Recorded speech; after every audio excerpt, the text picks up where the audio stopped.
গরম তেলে ছোলার ডাল দিয়ে এত সুন্দর যে একটা রেসিপি তৈরি করা যায়, চোখে না দেখলে কখনোই বিশ্বাস করতে পারবেন না। এটা ছোট থেকে বড় সকলে বেশ পছন্দ করবে। আর এটা বানানো খুব সহজ, আর বেশি উপকরণও এটা লাগে না। তাহলে ভিডিওটি চটপট শুরু করি। নমস্কার বন্ধুরা, উর্মিলা রন্ধনশালায় সবাইকে স্বাগত। আর আপনি যদি আমার চ্যানেলে নতুন এসে থাকেন তাহলে দয়া করে চ্যানেলটিকে সাবস্ক্রাইব করে অল নোটিফিকেশন অন করে দেবেন। আমি এখানে এক বাটি ছোলার ডাল নিয়েছি। এই ছোট কাচের বাটিরই এক বাটি আমি ছোলার ডাল নিয়েছি। আপনারা এর চাইতে বেশি কিংবা এর চাইতে কমও নিতে পারেন। এরপর এই ছোলার ডালটিকে আমি 2 ঘন্টা আগে জলে ভিজিয়ে রেখেছিলাম। এখন দেখুন 2 ঘন্টা পরে এই ছোলার ডালগুলো ফুলে কিন্তু ডবল হয়ে গেছে।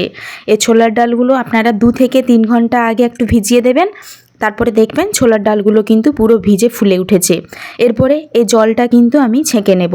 বন্ধুরা, আমি 2-3 বার জলটা কিন্তু পাল্টে তারপর জলটা ঝরিয়ে নিয়েছি। এরপরে এই ছোলার ডালটিকে কিন্তু ভালোভাবে শুকিয়ে নিতে হবে। তার জন্য আমি এরকম একটা সুতির একটা কাপড় নিয়েছি। তার উপরে এই জল ঝরানো ছোলার ডালগুলোকে ভালোভাবে দিয়ে একটু চেপে এই জলটাকে পুরো নিংড়ে দেওয়ার চেষ্টা করব। এর ওপরে যেন একটুও যেন জল না থাকে। এইভাবে একে সুতির কাপড়ে ফ্যানের বাতাসে 15 থেকে 20 মিনিট আমি রেখে দেব, যাতে জলটা পুরোটা শুকিয়ে যায়। বন্ধুরা, আমি কিন্তু ফ্যানের বাতাসে 15 থেকে 20 মিনিট রেখে দিয়েছিলাম। দেখুন বন্ধুরা, এরপর কিন্তু ওপরে জলটা শুকিয়ে গেছে, আর ওপর থেকে আর জল নেই। এইভাবে সুতির কাপড়ে এরকম করে পুরো একদম ছোলার ডালগুলোকে এইভাবে মেলিয়ে রেখে দিলে জল খুব তাড়াতাড়ি 15 থেকে 20 মিনিটের মধ্যে জল শুকিয়ে যায়। এরপরে আমি একটা কড়াই গ্যাসে বসিয়ে দিয়েছি, আর তাতে বেশ খানিকটা সাদা তেল দিয়ে দিয়েছি। এরপরে গ্যাসের ফ্লেমটা লো টু মিডিয়ামে রেখে এই ছোলার ডালগুলো পুরোটা ঢেলে দিলাম। প্রথমে গ্যাসের ফ্লেম মিডিয়ামেই করা আছে। একে মিডিয়াম গ্যাস ফ্লেমে ধীরে সুস্থে এই ছোলার ডালগুলোকে ভাজতে হবে। বন্ধুরা, গ্যাসের ফ্লেম মিডিয়ামে রাখতে হবে, হাইতে রাখবেন না, তাহলে ওপর থেকে লাল হয়ে যাবে, কিন্তু ভেতর থেকে ছোলার ডালগুলো সম্পূর্ণ কাঁচা থাকবে। একটু সময় নিয়ে একে ভাজতে হবে, যাতে ভেতর থেকে পর্যন্ত পুরো ভালোভাবে ভাজা হয়ে যায়। আর এখন দেখছেন ছোলার ডালগুলো চোখে দেখতে লাগছে যেন বেশি আছে। যতই দেখবেন এটা ভাজা হবে ততই দেখবেন ছোলার ডালের তার আয়তনটা ছোট হয়ে যাবে। অর্থাৎ এই ছোলার ডাল যে এতটা বেশি নজরে আসছে ততটা আর লাগবে না। ছোলার ডালগুলোর পরিমাণ কমে যাবে, অর্থাৎ ছোলার ডালটা পুরো ছোট আকারে হয়ে যাবে। এখন যেহেতু জলে ভেজানো ছিল বলে এটা ফুলে গেছে, এই জন্য এটাকে বড় আকারে দেখা যাচ্ছে। বন্ধুরা, এটা 5 থেকে 6 মিনিট টাইম লাগে এটা ভাজতে, আস্তে ধীরে একে ভাজতে হবে। প্রথমে দেখবেন যে ছোলার ডালগুলো ভাজার সময় তেলের উপরে অনেক ঝাঁঝ উঠবে, যেহেতু ছোলার ডালের ভেতরে যেহেতু জল আছে, যেহেতু এটা জল অ্যাবজর্ব করে তারপরে সে ফুলে উঠেছে, এই জন্য প্রথমে ছোলার ডালের উপরে ঝাঁঝ থাকবে। যতই দেখবেন ছোলার ডালগুলো তার জলটা নিংড়ে ফেলতে শুরু করবে, ততই দেখবেন তেলের মধ্যে ঝাঁঝটাও কমে যাবে। বন্ধুরা দেখুন, 5-6 মিনিটের পর ছোলার ডালগুলো সম্পূর্ণ আমার ভাজা হয়ে গেছে, এবং দেখছেন ছোলার ডালের পরিমাণটাও কমে গেছে, আর ভেতর থেকেও কোনো কাঁচা থাকবে না। মিডিয়াম গ্যাস ফ্লেমে এইভাবে একটু সময় নিয়ে ভাজবেন, তাহলে খুব সুন্দরভাবে ভাজা হয়ে যাবে, আর এটা মচমচেও হবে। এরপরে ছাঁকনিতে তেল ঝরিয়ে আলাদা একটা পাত্রে আমাকে তুলে নেব। বন্ধুরা দেখুন, আমি তুলে নিয়েছি। এটাকে আমি প্রথমে একটু ঠান্ডা করে নিয়েছি। তারপর আমি একটা ছোট মিক্সি জার নিয়েছি। এই মিক্সি জারে পুরো ছোলার ডালটা ঢেলে দিয়ে কয়েক সেকেন্ড ঘুরিয়ে নিয়ে এটাকে গুঁড়ো করতে হবে। জল ছাড়া একে গুঁড়ো করতে হবে। বন্ধুরা, এরপরে আমি ঢাকাটা লাগিয়ে দেব, তারপরে আমি গুঁড়ো করে নেব। দেখুন বন্ধুরা, খুব সুন্দর গুঁড়ো হয়ে গেছে। দেখুন গোটা গোটা দানা পুরো একদমে ভালোভাবে গুঁড়ো হয়ে গেছে। এরপর যে কড়াইতে আমি ছোলার ডালগুলো ভেজেছিলাম, সেই একই কড়াইতে আমি এখানে হাফ চামচ মতো ঘিটা দিয়ে প্রথমে গলিয়ে নিয়েছি। এরপর এই গুঁড়ো করা ছোলার ডালগুলোকে আবার আমি এখানে দিয়ে মিডিয়াম গ্যাস ফ্লেমে আবার একে ভেজে নেব। যেহেতু যখন আমি গোটা ছোলার ডালগুলোকে ভেজেছিলাম, হতে পারে যে ভেতর থেকে হয়তো একটু কাঁচা থেকে গেছে বা কাঁচা গন্ধ হয়তো হতে পারে, এইরকম সন্দেহ যাতে না থাকে তার জন্য আমি আর 2-3 মিনিটের জন্য মিডিয়াম গ্যাস ফ্লেমে এই ছোলার ডালের গুঁড়োগুলোকে আরেকবার আমি ভেজে নেব, তাহলে মনের মধ্যে আর কোনো সন্দেহ থাকবে না। তারপর আমি এখানে হাফ বাটি দুধ ঢেলে দিলাম।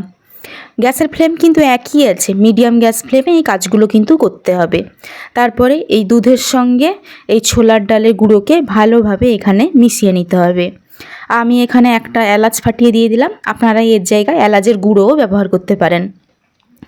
দেখুন বন্ধুরা, এইভাবে কিন্তু দুধটাকে এখানে জাল করতে হবে এই ছোলার ডালের গুঁড়োর সঙ্গে। গ্যাসের ফ্লেমটা মিডিয়ামে রেখে এই কাজগুলো কিন্তু করতে হবে, সেটা আমি বারে বারে বলছি। তারপর বন্ধুরা দেখুন, এইভাবে যখন দুধটা ফুটতে থাকবে তখন দেখবেন ছোলার ডালের গুঁড়োগুলো আগের চাইতে আরও বেশি কিন্তু গাঢ় হতে থাকবে। এখানে দেখতেই পাচ্ছেন যে এখানে কিন্তু পুরো কিন্তু ধবধবে সাদা আছে। আপনাদের মনে হতে পারে যে ছোলার ডালে তার কালারটা কখন চেঞ্জ করবে। বন্ধুরা, যতই এটা ফুটতে থাকবে ততই কিন্তু এর কালারটা কিন্তু চেঞ্জ হতে থাকবে। এখন দেখতেই পাচ্ছেন যে হালকা কিন্তু হলুদ কালার কিন্তু হয়ে গেছে। তারপর দেখবেন এর চাইতেও ডিপ কিন্তু কালারটা আরও আসবে। যতই এগুলো গ্যাসের মধ্যে এইভাবে নাড়াচাড়া করতে থাকবেন, যত এ শুকোতে থাকবে ততই কিন্তু কালারটা আরও ডিপ হতে শুরু করবে। বন্ধুরা দেখুন, এইভাবে কিন্তু নাড়তে কিন্তু হবে। এরপরে কিন্তু আমি চিনিটা কিন্তু আমি ব্যবহার করিনি, এরপরে আমি চিনিটা ব্যবহার করব। এখানে আমি হাফ বাটি আমি চিনি নিয়েছি, সেটা পুরোটা আমি দিয়ে দিলাম। আপনারা কতটা মিষ্টি খাবেন সেই অনুযায়ী কিন্তু আপনারা চিনিটা দিয়ে দেবেন। আমি এখানে ছোট কাঁচের বাটি হাফ বাটি আমি চিনি এখানে ব্যবহার করেছি। বন্ধুরা, এই চিনিটা যতই গলতে থাকবে ততই কিন্তু এই কালারটা কিন্তু আরও ডিপ হতে শুরু হবে। যত এটা শুকোতে থাকবে ততই চিনির কালারটাও কিন্তু ধরতে শুরু করবে, ততই কিন্তু ডিপ কালারে কিন্তু এটা হয়ে যাবে। সে নিয়ে কিন্তু চিন্তা ভাবনার কোনো করার দরকার নেই। বন্ধুরা দেখুন, এরপর কিন্তু কড়াই ছেড়ে উঠে পড়ছে, আর কড়াইতে কিন্তু লেগে থাকছে না। এইভাবে একটা শক্ত ডো আকারে কিন্তু আমাদের তৈরি করতে হবে। আর খুন্তি কিংবা চামচে কিন্তু এইভাবে অনবরত কিন্তু আমাদের নাড়াচাড়া করতে হবে, না হলে কিন্তু এই ডোটা কিন্তু নিচে কিন্তু বসে যেতে পারে। তার জন্য কিন্তু একটু লক্ষ্য রাখবেন। বন্ধুরা দেখুন, আমাদের কিন্তু অলমোস্ট কিন্তু ছোলার ডালের এই ডোটা কিন্তু তৈরি হয়ে গেছে। আর আগের চাইতে এর কালারটা কিন্তু অনেকটাই কিন্তু ডিপ হয়েছে। বন্ধুরা আবার দেখুন, আমি কিন্তু গ্যাসটা বন্ধ করে দিয়েছি। এরপর চামচে যতটুকু লেগে আছে সেটা আমি পরিষ্কার করে নিলাম। এরপরে আমি গ্যাস বন্ধ করে আমি তুলে নেব। এরপর আলাদা একটা পাত্রে আমি এখানে একটু ঘি লাগিয়ে রেখেছি। আপনারা এরকম যদি কৌটো থাকে তো নেবেন, না হলে কোনো গভীর কোনো থালা কিংবা প্লেট থাকলে সেটাতেও হবেন, আগে থেকে একটু ঘি লাগিয়ে নেবেন। এরপরে যে ডোটা আমি তৈরি করে রেখেছিলাম সেটা আমি চামচে চামচে আমি দিয়ে দিলাম। তারপরে একে আমি যতটা ধরে ঠিক ততটা আমি চামচ দিয়ে একে ভালোভাবে একে সমান করার আমি চেষ্টা করব, যাতে এইভাবে যাতে সমান আকারে ইকুয়ালভাবে যাতে একে বসানো যায়, ঠিক সেইভাবে একে বসিয়ে নিতে হবে। বন্ধুরা দেখুন, এই চামচের সাহায্যে আমার যেহেতু কৌটোর এত দূর আমার হয়েছে, ঠিক তত দূর পর্যন্ত আমি ভালো করে চামচ আমি চাপ দিয়ে দিয়ে একে একটু বসিয়ে দিলাম। তারপর একে আমি ফ্রিজে রেখে দেব, শুধুমাত্র 20 মিনিটের জন্য আমি ফ্রিজে রেখে দেব, তাতেই কিন্তু এটা সেট হয়ে যাবে। বন্ধুরা দেখুন, 20 মিনিটের পর আমি ফ্রিজ থেকে আমি বের করে দিয়েছি। এরপরে দেখুন এটা কিন্তু সেট হয়ে গেছে। এরপরে ওপর থেকে একটা প্লেট একটা চাপা দিয়ে এটাকে আমি উল্টে দেব। বন্ধুরা দেখুন, খুব সহজে কিন্তু উল্টানোও গেল, যেহেতু ঘি লাগানো আছে, এটা উল্টাতেও কোনো অসুবিধা হবে না। এরপরে ছুরি দিয়ে প্রথমে আমি লম্বা লম্বা আকারে আমি পিস করে নেব। আপনারা যে কোনো শেপে একে কাটতে পারেন, আপনার মনের মতো যে কোনো শেপে আপনারা কেটে নিতে পারেন। আমি এখানে লম্বা আকারে শেপ করে তারপরে এখানে রম্বস আকারে আমি অর্থাৎ বরফি আকারে আমি কেটে নেব। আপনারা মনের মতো যে কোনো শেপে আপনারা কেটে নিতে পারেন। বলেছিলাম না, এটা তৈরি করতেও কিন্তু বেশি সময় লাগে না, খুব ঝটপট কিন্তু এইভাবে ছোলার ডাল দিয়ে আপনারা বরফি মিষ্টি তৈরি করে নিতে পারেন। এরপর ওপর থেকে সাজানোর জন্য একটা করে হাফ কাজু আমি দিয়ে দিলাম। আপনারা ওপর থেকে সিলভার ফয়েলও দিয়ে দিতে পারেন।